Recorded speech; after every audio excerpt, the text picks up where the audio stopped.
Hey, welcome to Am I Famous Yet? Memoir of a Working Class Rock Star. I'm Ivan. This chapter is called When It All Goes Right. Most anecdotes are about when something goes haywire. When things go normally, there's nothing to talk about. There's no intrigue in the everyday. Since this collection of stories from a now lengthy career is mostly about the less than predictable moments, it begs the question, why pursue a livelihood fraught with constant frustration? It's a fair question. There are some pat answers to this question, like the potential for fame and fortune. It should appear to even the most stubborn of us that after a few years or decades, that the aspirations strictly for wealth and accolades just aren't likely to be realized. Any pragmatic person should realize that the odds against becoming a rich and famous rock star are staggering. Nevertheless, we persist. What then is the payoff? The answer to this question varies as much as there are different personality types in the world. For me, it comes down to the fact that I just like playing my stupid bass. I would probably rather be doing that than almost anything else in the world. I would rather be playing a 4-hour gig starting at midnight for $40 and sitting on the couch watching movies. It's just that simple. That being said, there are some gigs that are much better than others. What happens when it all goes right? As an example, I will cite a Sam Moore gig at the Tokyo Jazz Festival in 2008. I had been Sam's music director and bass player for about 6 years by that point. He had just released a major label album a couple of years earlier in his 70s and was enjoying a bit of a career resurgence. We had been flying to Japan about once a year to play primarily at the Blue Note Club in Tokyo. This is probably our third trip to Japan when Sam was booked to play the Tokyo Jazz Fest. The bill for the day was Robin Ford, Sam Moore, and Sly and the Family Stone. The venue held about 5,000 people and was sold out. The concert was to be broadcast live nationally on television as well. It was a big gig that we were really looking forward to. We had a 14-piece band, Sam plus 4 horns, 4 background singers, and a 5-piece rhythm section with yours truly at the helm. We had done enough shows by this point to know what we were doing. Though the band wasn't performing together more than about 6 times per year on average, we were still in the zone that particular day. When we hit the stage, the roar from 5,000 of our closest friends hit us in the face like the exhaust of a jet engine. Until you've stood in front of that kind of mass energy from a huge crowd of people, it's an almost impossible feeling to explain. The room was electric. The Japanese are a reserved and orderly society. They seem to really like rules, regimen, and dignity. 5,000 screaming Japanese already carries a much bigger punch than 5,000 yelling Americans because you know they really mean it. They're going for it. When a group of people who pride themselves in holding back decide to cut loose, you had better be able to surf the wave or know how to swim really well. Now add to this mixture one of the great soul music voices of this or any age. Sam is a true first tenor and actually sings 4 songs in his catalog in higher keys than when he recorded them 50 years ago. Higher keys. Think about that for a second. Every other singer in the world eventually lowers their live keys a couple of tones just for self-preservation as they age. Very few septuagenarians can sing with the same range they had as teenagers. That's just a fact of nature. Beyond his age, there were some dark years in the 1970s where Sam wasn't taking as good a care of his personal health as he might have. You can interpret that to mean whatever you choose, and you would probably be right. It's all well documented in his own oral history book. I'll let him tell you those stories directly if you're interested. Yet, the current live keys for Sam are higher. He's just a freak of nature in that way. His voice is astounding.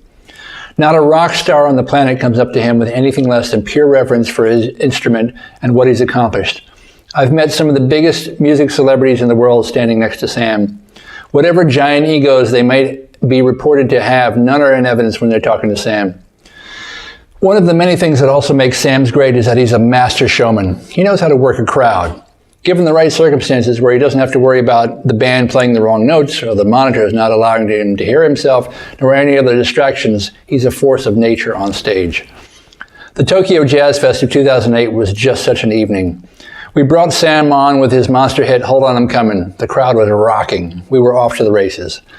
The band was firing on all cylinders. Sam was in amazing voice and humor. The audience was eating right out of his hand. Towards the end of the show, when we got deeper into the 60s Stax hits that first made Sam famous, one of these is a beautiful 12/8 ballad called When Something Is Wrong With My Baby, written, as most of the Stax hits were, by Isaac Hayes and David Porter. I always loved playing that song with Sam because he sang the crap out of it every night. It's a gut-wrenching song about true devotion to a loved one, the main message being that any problem that my true love is experiencing is also a problem for me.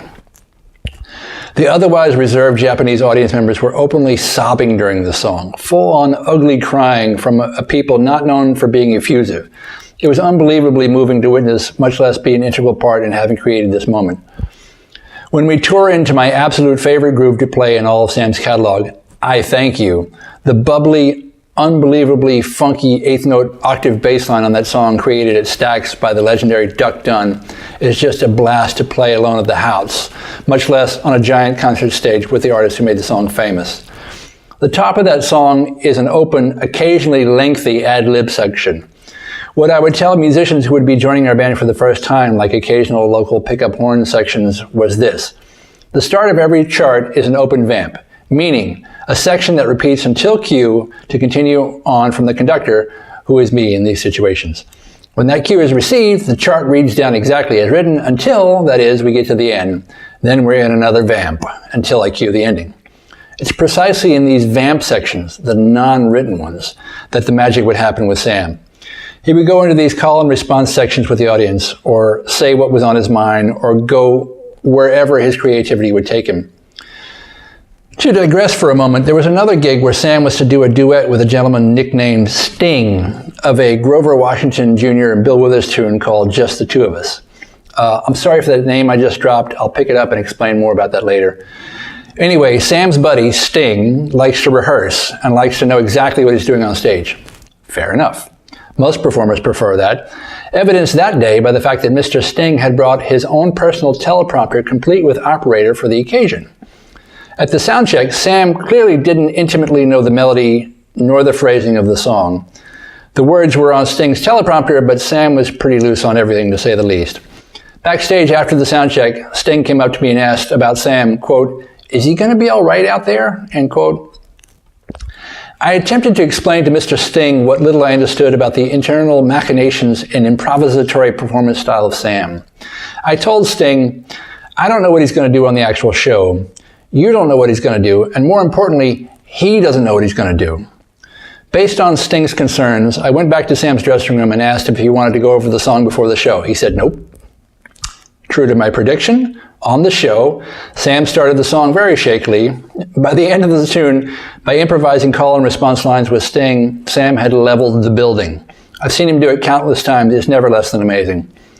This is all to preface that by the time we got into the I Thank You intro in Tokyo, Sam was in his sweet spot to begin to take the already enthusiastic audience on an emotional musical journey, the likes of which they had never witnessed. He did just that. The call and response built into an amazing crescendo before the main body of the tune even started. You could almost feel the entire building bouncing to the funky beat.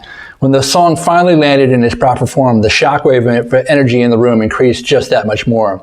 At the end of I Thank You, Sam would wave the band out and have the audience sing the song's hook back to him.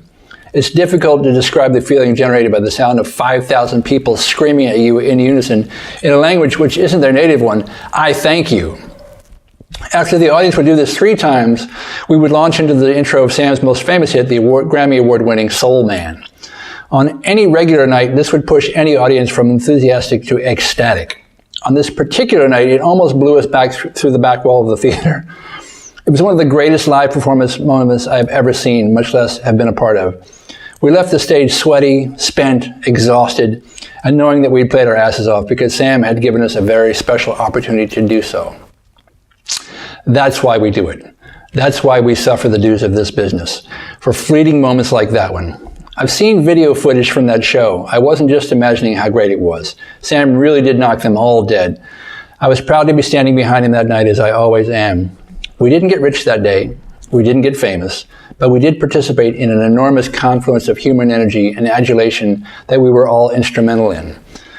The love in that room transcended language barriers, international borders, and all cultural differences. Soul music by the Soul Man carried the day. It was truly a beautiful thing to behold.